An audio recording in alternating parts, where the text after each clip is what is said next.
In this video, you will see how to find the slope of the tangent line. And we are going to work through an example. We are going to find the slope of the tangent line to the curve 4 minus x squared at x equals 1. Here you see a picture of our parabola 4 minus x squared, and our goal is to find the slope of the orange tangent line. We begin by approximating the slope of the tangent line. So what I've done here is I've picked a point close to the point 1, 3, and I found the secant line that connects these 2 points. The blue line is the secant line, and notice that the blue line is pretty close to the orange line. So the slope of the blue line is a good approximation of the slope of the orange line. And we can find the slope of the blue line because we have 2 points on that line. So the slope of the blue line is negative 2.5.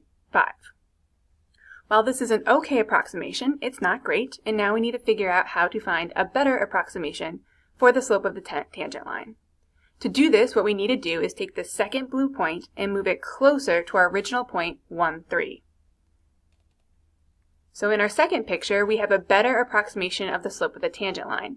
Notice that the green line is closer to the orange line. So the slope of the green line is closer to the slope of the orange line than in our previous example.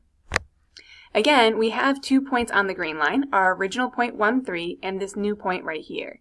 So since we have 2 points on this line, we can find the slope of the green line, the green secant line. So notice here in our calculation, we found the slope of the green line to be negative 2.25, and that is going to be an even better approximation of the slope of the tangent line.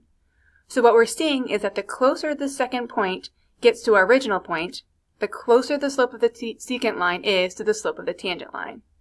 So that's going to tell us that to get the actual slope of the tangent line, we need to make this second point as close as possible to the original point. So in other words, what we need to do is take the limit as the x values get closer and closer and closer to 1 of the slope of the secant line. So we see to get the slope of the orange line, to get the slope of the orange tangent line, we need to take the limit as x goes to 1 of the slope of the secant line.